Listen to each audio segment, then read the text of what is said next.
everybody, it's Lori again and welcome back to my kitchen. We just harvested tons of apples from our tree, and so I am just very busy processing apples, and I thought this was the perfect opportunity to maybe show some of you some shortcuts that I know that we all have our ways of doing things, and I personally was taught to peel and core my apples, and then we put them in a great big pot on top of the stove and kind of covered it with water and then boiled that to make applesauce and apple butter. And of course you had to stir that really frequently, otherwise you got scorching on the bottom of your pan. And that works just fine, absolutely fine. If that is the way that you like to do your apples, I'm not saying anything bad against that at all. But me, being the lazy canner that I am, I kind of developed a different way of doing apples quite a few years back. And I just want to share today with you how I go about making either applesauce or apple butter. And to me, it just seems like it's a little bit more efficient. At least for me, it's more efficient. So take what you will from this video, leave what you don't want, and hopefully you'll find some information in it. So I'm going to page down at this point in time, and I just want to show you what I have going on here. I know that most of you are familiar with apple peelers, okay? And these are amazing little tools. You stick your apple on there, you center the core, and you stick your apple on there, and then, you crank it all the way through. Well, I must have jammed my machine somehow here. There. And then you crank it all the way through, and it peels and it cores it, and then you pop that core off the other side, and it's all evenly sliced. And I love my apple peeler. I use my apple peeler when I'm making apple pies and when I'm dehydrating apples. And what I do is I just take and I lock the peeling part back, and I just core and slice the apple when I'm dehydrating apples. So I really, really love this little tool. But this little tool does not always work perfectly for every kind of apple that you have. What if you have imperfect apples, that the core is not centered, or totally misshapen apples? Like, look at this guy. Now, we all know that this guy is he's not going to work well in the peeler. And we had some problems with blue jays, and the blue jays were pecking away at the apples before we got them picked and harvested off the tree. And so if you have this going through your apple peeler and slicer, when the peeler hits that, you know what's going to happen. It's going to stop peeling, and you're going to have this great big section that isn't peeled, and you just kind of have a mess. So I want to show you how, particularly for imperfect apples that you cannot put through your slicer, and just simply because I am a lazy canner, I feel like the peeler, like I said, I do use the peeler quite often, but the peeler is also messy, and to me, it slows down the process because you're trying to center.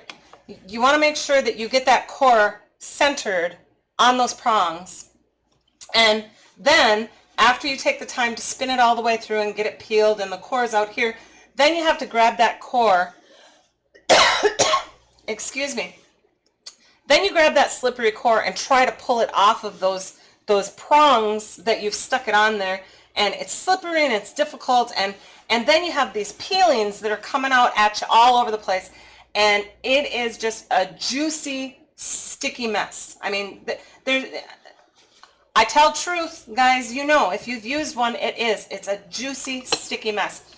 And particularly, like I said, for damaged apples, it just doesn't work at all. So I have come up with this for all of my apples, even my perfect apples. I get these apples prepared with 4 cuts for making applesauce or apple butter.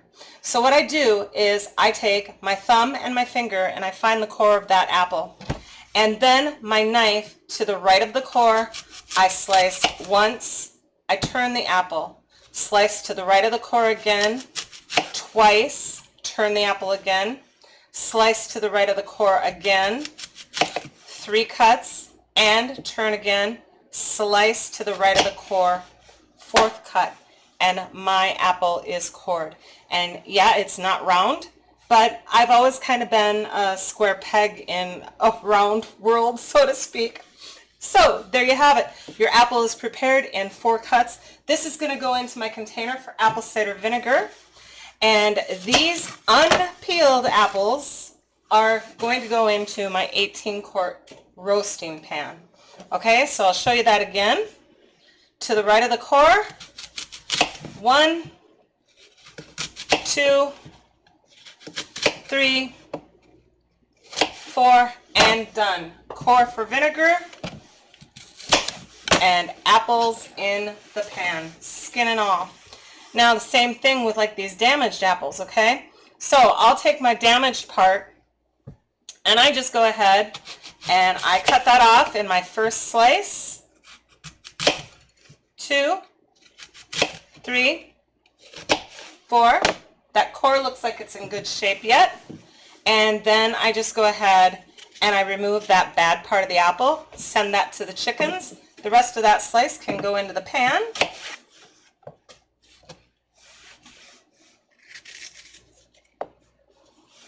Just so quick and easy. So here's that really imperfect apple. You can see it just grew funny, and I don't know, we did have a little bit of hail, and so I believe that this is just hail damage from earlier in the season. But again, just to the right of the core.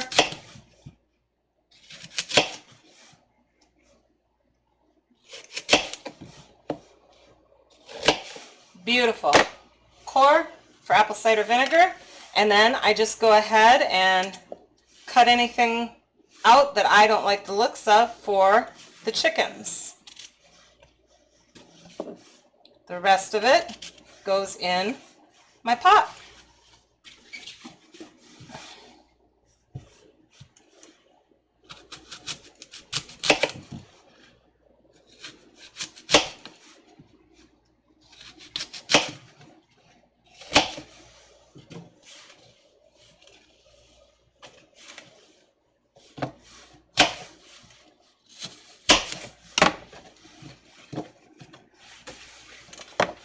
Here's another really misshapen apple that would not go through the peeler. The core is crooked in this one. The apple is all crooked in it. I don't know how best to hold it. It's just a really odd apple, but it's useful and it's good. So even though I can't send it through the peeler and the slicer, I can still use it for applesauce and apple butter with no problem at all. Lickety split. It's done.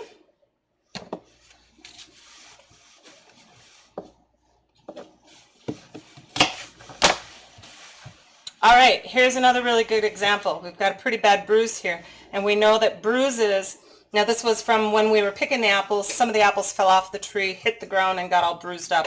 And I have more that are even more severely bruised, but this is a really good example of what I do with the bruising. And of course, trying to send this through the spiralized cutter and peeler, the bruises do not peel well either, and so then the peeling part of the device gets clogged up, and then it won't peel the rest of the apple. So this is another really good way of doing like bruised apples. So I just sliced off that whole entire bruised area in one fell swoop, and the rest of my apple is done in 3 seconds. Good core, and there we go. All right, so I'm going to page you up here. Now, my apple cider vinegar, I'm not going to get too far into that, but you can see that I have an insanely large container, and I will be processing apples for days on end. And so I just keep chucking my apple cores into this same container until it's full. I do sugar and water to start my apple cider vinegar. And I do personally weight my apples down below the surface of the water. But the whole point is that I continue adding, even though I'm preparing apples on different days, I just continue for 3 or 4 days, continue adding my apple cores to this same container and just assuring that each day I put enough water and sugar in there to cover that amount of apples, and then I'll just keep adding on top of that. So back to our actual apples. So we have our wonderful chunked up but non-peeled apples. In the bottom of my 18-quart roasting pan, I have approximately 1 inch of water. It has never in my life made sense to me to have to add all of this insane amount of water to what we then cook out or cook down. So the old traditional way of a pot on top of the stove, you cover those apples with water in order to cook them, but then you have to cook a lot of that, evaporate a lot of that water off in order to make it a thicker product for, let's say, for like apple butter. So in my 18-quart roaster, I have 1 inch of water, and all I'm doing with that is I'm going to use it to steam cook the apples in the oven. So 1 inch of water, a full roasting pan of apples, and then I take my aluminum foil and just tightly cover my pan. And I'm going to stick this in my oven at 325 for approximately an hour and a half or so, almost exactly like what I do when I'm doing my tomatoes. But with the apples, I will occasionally stir the apples. With tomatoes, I do not disturb them at all because we're trying to cook those to get the moisture out. With the apples, we don't want them burning or scorching, and so I do occasionally stir them in the baking process. But there's only enough water in there to really keep them from like sticking to the bottom of the pan or burning, and it kind of helps steam them and helps them kind of release their own juices as they cook.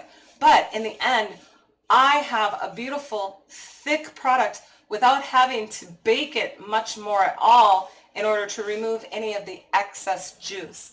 Now, after the baking process, if, unlike me, sometimes I will take my immersion blender, or I'll let the mixture cool for a little bit after it's done baking, and I'll stick it in my regular blender, and I just blitz up all of those apple skins. And you know, you have to be familiar with your apples. With the Golden Delicious, the skins on the Golden Delicious apples, which is what we grow and what I have here today, they're actually a pretty tender skin.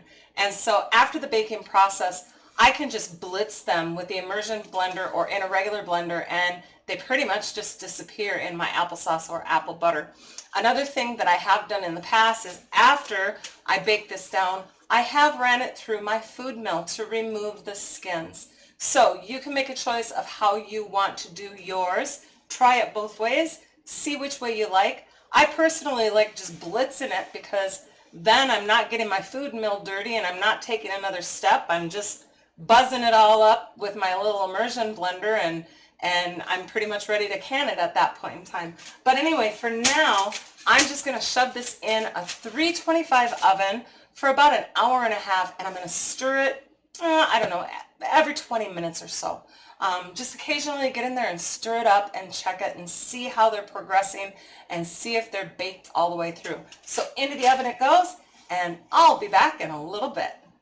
All right, so my apples have been in the oven for about an hour, and they're starting to really bake. But what I wanted to stop and show you is how they kind of shrink a little bit, and then they go through this state where they kind of puff up a little bit more. And this is really important in the cook down period, because if you stop cooking your apples too soon and you try to go and can them, that puff up stage, that expansion stage, happens while they're in the jar. So I always make sure that I have at least cooked my applesauce past the point of it being puffed up and increasing in size.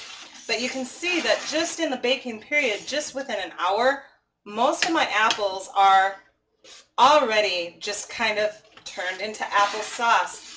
Now, the amount of time of baking might vary a little bit depending on what variety of apple that you have also.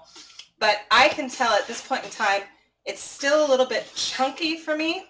And so I'm going to stick this back in the oven for about another half hour. And like I said, we're about at 1 hour baking period at this point in time. So I'm just going to go ahead and you can see how wonderful and thick this is. There is no soupy wateriness to it at all. And that's because I didn't add a whole bunch of water to cook them with. They just kind of steamed themselves in the oven with the heat of the oven and that 1 inch of water in the bottom of the pan. So you don't really have to add a whole bunch of water to your apples in order to get a nice applesauce. So I'm going to get this back in the oven for another half hour and then I'll come back. All right, so we're back and it's actually almost 24 hours later. Life got in the way and I could not finish my apple butter video last night, nor could I finish my apple butter itself.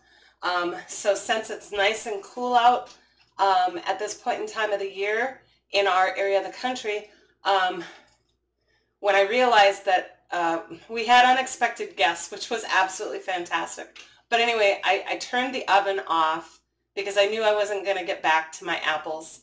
And I just left them in there after turning the oven off. And they did get a little bit more cooked than what I would normally cook them, but that's just life and I'm not complaining because I love the company that came. And so it was a wonderful blessing. But since it's cool outside, I just covered it and I put it outside overnight until I could get back to it today. So my cooked apples have now been completely cooled. And I thought, well, usually I blitz the skins, but I just bought this new food mill the other day. I've got a couple of different styles, and I got this new one that actually I've never tried it before. It's an RSVP model, and I've had a food mill like this before. We used to call them Foley food mills. I think that was the brand, the Foley food mill, and it's kind of the same style as the Foley food mill. But this thing is really nice and heavy. It's stainless steel, and it seems to be, I'm going to page you down here, it seems to be a really good quality food mill. So we'll see how well it works together because I haven't even gotten this thing dirty yet. It's absolutely beautiful. I washed it up, and we'll see how well it does the apples. And so at this point in time, I just want to tell you, you can do like I normally do to your cooked apples, and you can just blitz them either with your immersion blender, or you can stick them in your regular blender and just emulsify those skins if you want to. But since I wasn't still working with hot product and it's all nice and cold, I thought, well, this is a really good opportunity for me to also try out this new food mill. So we're just going to do that together and we'll see how well this works. Oh, those apples are so nice and thick. Just beautiful. They did get a little bit overcooked on the top, but that's not a problem.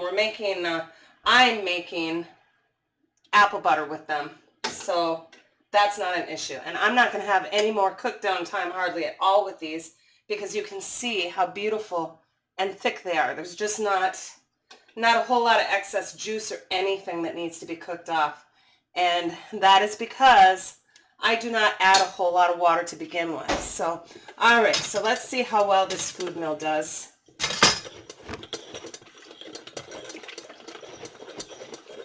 I've got it on the fine screen mesh. It came with 3 screens. And actually, that's not too bad.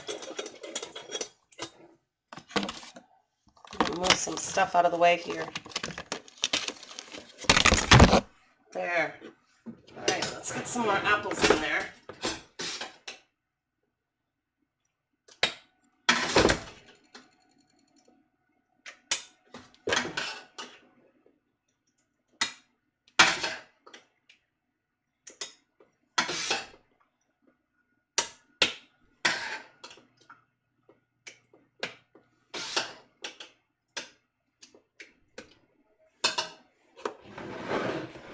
All right, maybe we need to tilt down just a little bit more.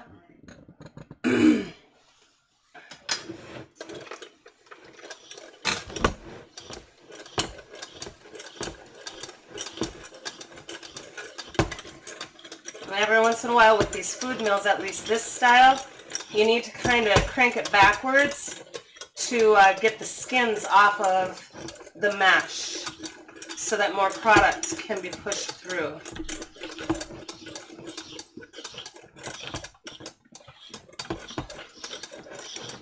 Yeah, that's working really well.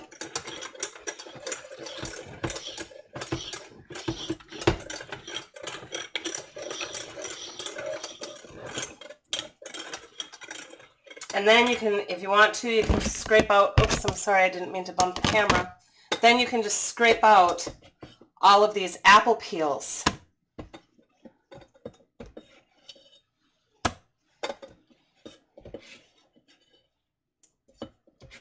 Yeah, watch me dump that right into my good sauce, right?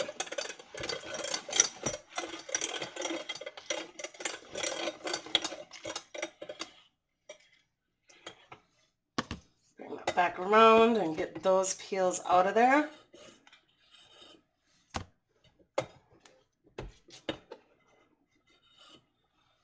All right, so I'm just going to continue. That is looking beautiful. Look at that. Gorgeous, thick. You could do the applesauce right now. You could can the applesauce right now as is. You could sweeten with a little bit of sugar if your apples require it. You could throw in some red hot candies. That's one of my absolute favorite things to do.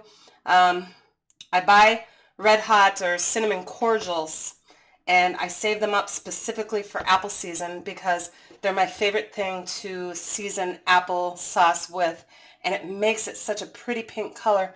In fact, the other day, let me see where I put that. Hang on just one moment.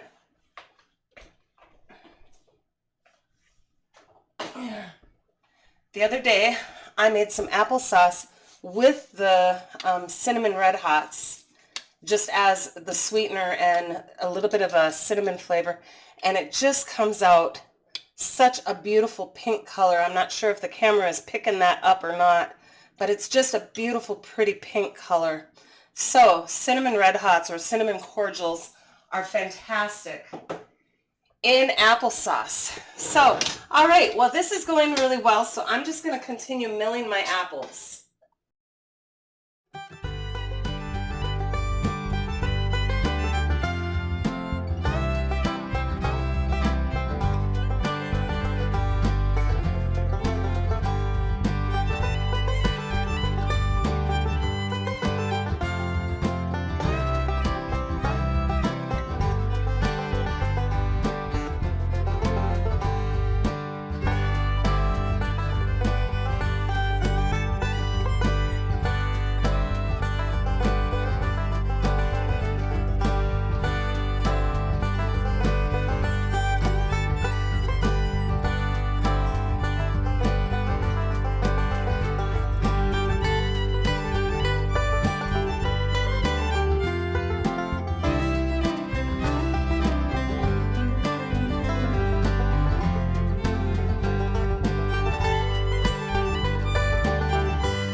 All right, so as you can see, I have an absolutely beautiful applesauce at this point in time. Now, let me remind you that prepping my apples, how I cut them off the core and make the core square, and even my milling process right now, for an 18-quart roaster, a total of preparing the apples and milling them right now, I have a total of 1/2 hour invested. The rest of the time has been baking time in the oven, an 1.5 hour baking time. But actual physical labor, I have only invested 1/2 hour. And look at this beautiful, thick applesauce. I have a slotted spoon here.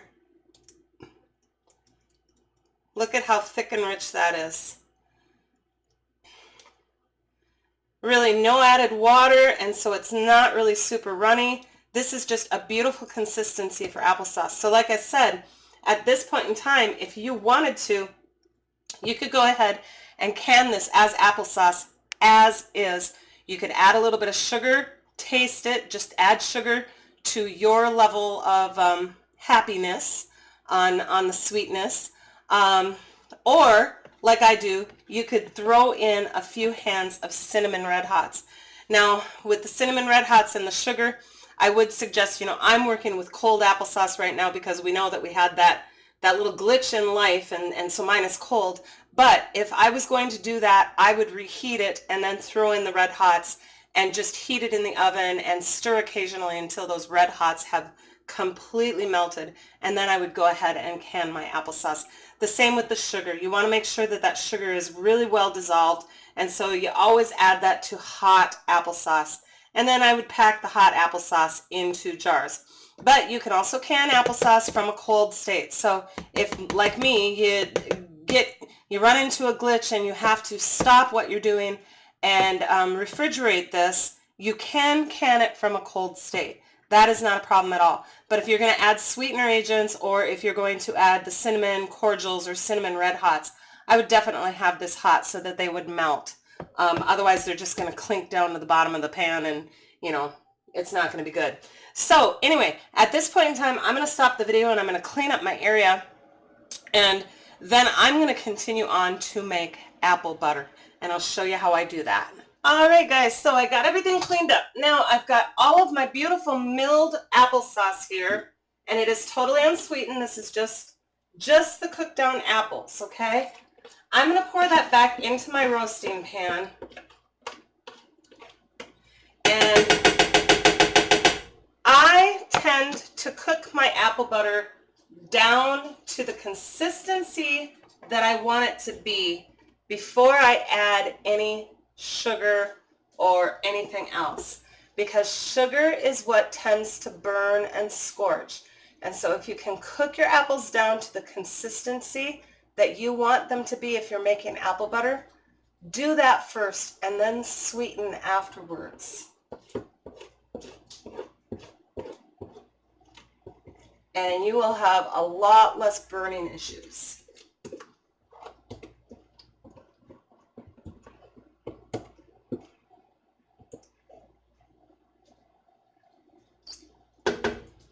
All right, so all of my sauce is just back in my roasting pan. Now, instead of like when we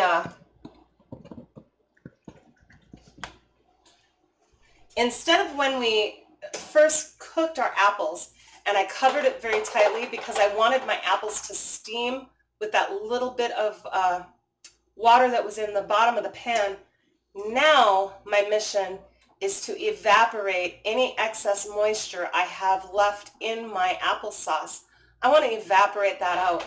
So what I'm going to do is I'm going to put this back in the oven uncovered so that it can evaporate. But I am lowering my temperature. I roasted the apples at 325. Now I'm going to lower it down to 250. And I'm going to get in there and I'm going to stir this applesauce every 20 minutes, okay? I want to make sure that I'm in there stirring that all the time. But 250 degrees back in the oven, and you reduce it until it's almost to the point where you want the consistency to be as far as like how thick you want your apple butter to be. So in the oven it goes, and I'll be back in a little bit. All right, so I have had my applesauce baking at 250 degrees in the oven for approximately an hour, maybe an hour and a half. I've stirred it about 4 times, and if you can see in my pan, you can see that it has reduced, okay? You can see the original fill line, and you can see that it is reduced. But because it was down at 250, I had absolutely no sticking, no burning, no problems at all. And so I've reduced this down pretty well. How I test my apple butter is I actually kind of spread it with my spoon, and I see how it holds shape. And this is getting pretty close to being done, but this is the time now that I want to add a little bit of sugar and my spices to it. I think that I have, I don't know, probably 12 or 14 cups of apple mash in there. And I kind of wing, I just kind of play it by ear when I'm making my apple butter. My apples are very, very sweet. I'm going to add approximately a cup of brown sugar, and I will see if that is sweet enough to my taste. And to this large amount of apples, I'm going to add 3 tablespoons of cinnamon. Now, cinnamon is one of those things that, like I said before in other recipes, I don't think that you can really overdo cinnamon. So cinnamon is really important to me in my apple butter. There's a lot of different ways of making apple butter. Different people put different things in their apple butter. But cinnamon is a really important one for me. And then I'm going to use nutmeg also, but I'm going to be a little bit more conservative with the nutmeg. I'm just going to put in about a teaspoon and maybe a half of nutmeg. And then I'm going to go for my cloves. But now with my cloves, I'm going to be very, very conservative with my cloves. Cloves can easily become overpowering. So I'm just going to put in maybe a quarter of a teaspoon, maybe close to half, but I think it's closer to a quarter. Just a little bit on the cloves. They can really become overpowering. So I'm always very conservative with those. So all I'm going to do is I'm going to stir this in really well.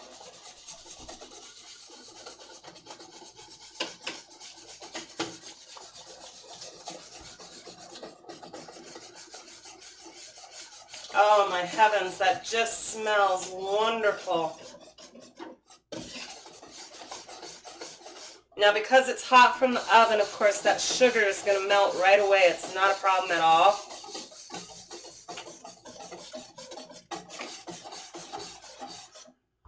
And just remember, when you're adding your spices and your sugar and stuff, you can always taste it and add more, but if you add too much, then you're in trouble. So always go conservative if you're dump cooking like I do. Start conservative, and if it doesn't taste exactly right, then you can always add more, but you can never take it out. Once it's in there, it's in there. This is just beautiful.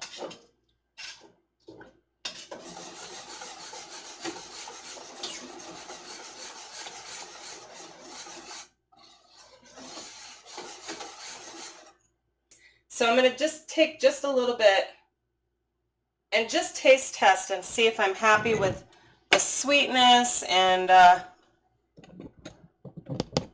get you aimed here a little bit better. Test and see if I've got the sweetness right and if it has enough spices in there for my liking.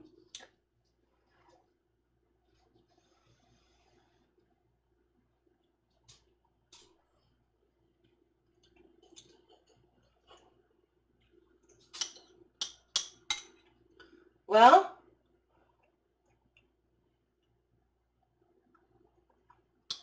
I think I could do just a little more cinnamon. I know that sounds crazy. a little more cinnamon and a little bit more sugar. That still has kind of a tang behind my jawline there. It's very, very good. But I am going to sweeten it up a little bit more. Apple butter, you know, I don't know. We like our apple butter pretty sweet.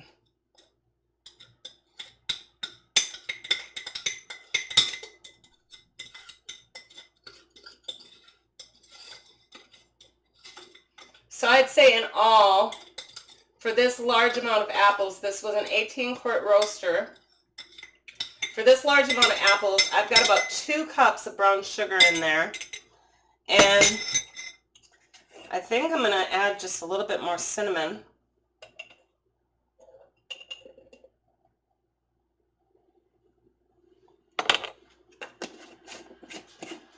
And we'll get that mixed up.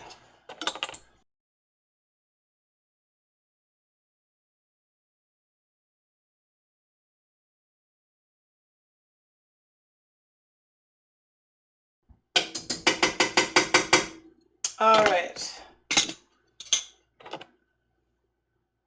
Let's try it again.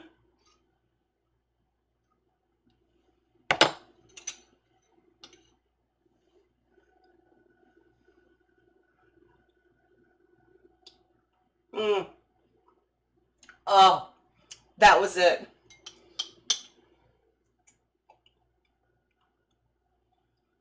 Beautiful. All right. So now that I've taste tested, I'm just going to stick this back in the oven for about another 15 minutes just to make sure that everything, you know, all those seasonings and everything get kind of cooked together a little bit before I can it. So I'm going to pop this back in the oven for 15 minutes and I'll clean up my area and I'll get my jars ready and we'll pack some jars with some apple butter. Be back in a few minutes. All right, so I allowed my apple butter to cook for another 15 minutes in that 250-degree oven, and it is just thick and rich. Everything is incorporated. It smells wonderful. It tastes wonderful. So now I'm going to start packing my jars, and this does require a 15-minute hot water bath or steam canning. I'm going to be steam canning these. These don't require pressure canning, just a simple hot water bath or steam bath. Now, since my oven was taken up with my apple butter pan, I didn't get to warm my jars, and so I'm just going to be very careful about putting this hot apple butter into the jars. And I know that you've probably seen me do this before, but if I'm working with a hot product in a cold jar, what I do is I just very carefully drip just a little bit of that hot food product in the jar, and I let the jar acclimate itself to the warmth of the food product. So I'm just going to dribble in a little bit of apple butter into a few of my jars and let them warm up just with that hot food product so that we don't have any thermal shock. And also I did get my canner heated while I was off cam too. All right, now I'm going to go back and I'm just going to finish filling that first jar that I dribbled a little bit of hot apple butter into. And I fill these to 1-inch headspace. It's really important with apple products to make sure that you leave ample headspace, because even though we've cooked this down, there might be a little bit of expanding that happens and you don't want to have overflow issues. So I just very carefully make sure that I only do up to 1-inch headspace.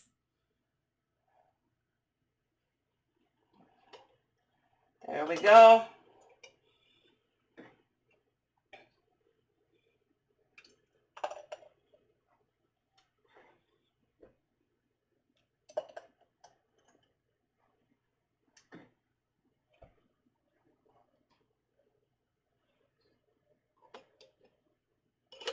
Beautiful, thick, rich apple butter. And so quick and so easy. I know that some people spend hours cooking their stuff down, and I don't know. I've tried to find shortcuts for all of this stuff, and hopefully you find it useful.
Okay, so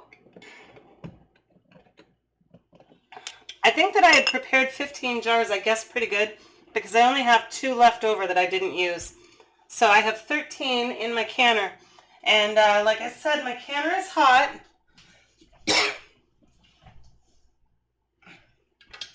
My jars were hot, my product was hot. So now all I'm going to do is just place my lid.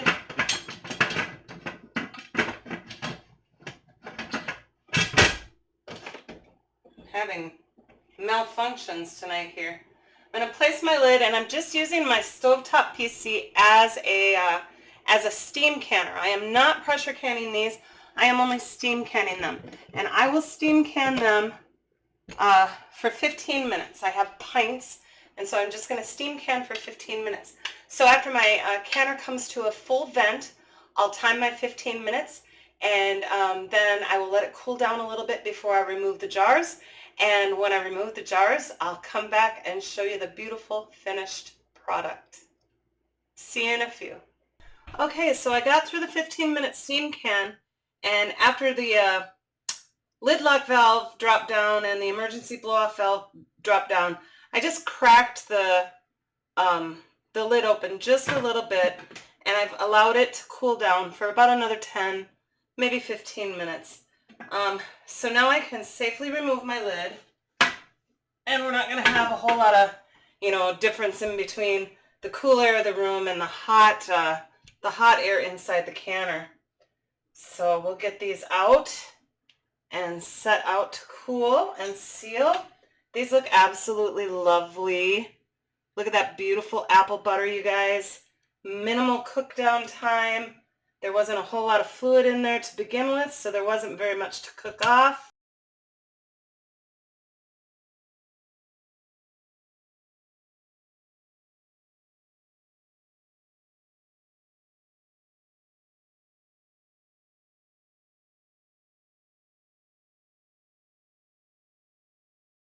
All right.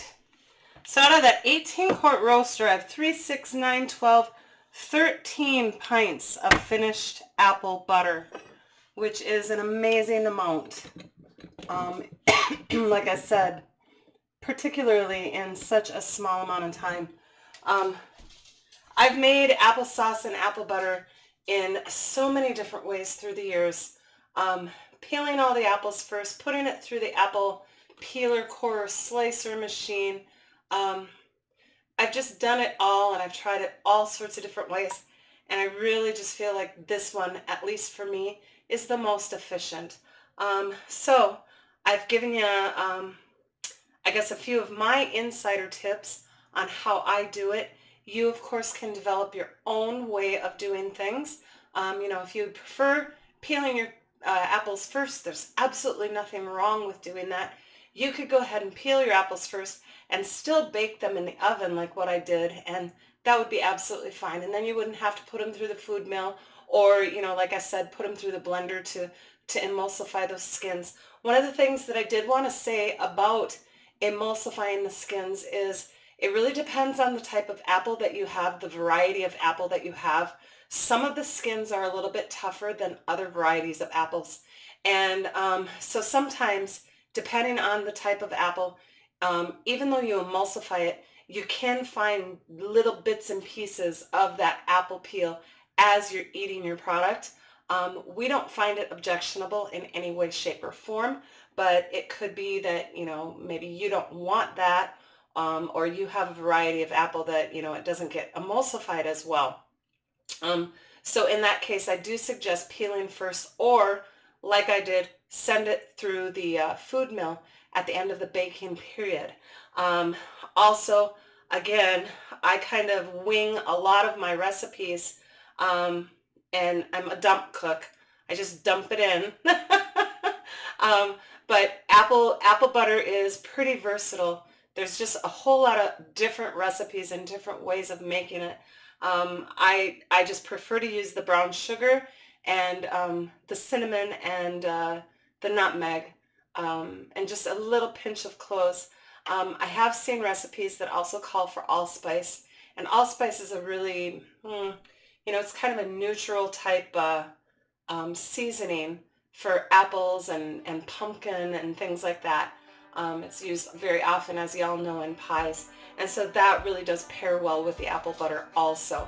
But I think that my recipe is pretty simple, and I hope that you found some of the information at least useful tonight or today or the last couple of days. I guess it has been a couple of days.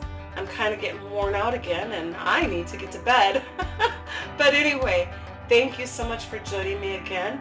God bless you all, and happy canning, everybody.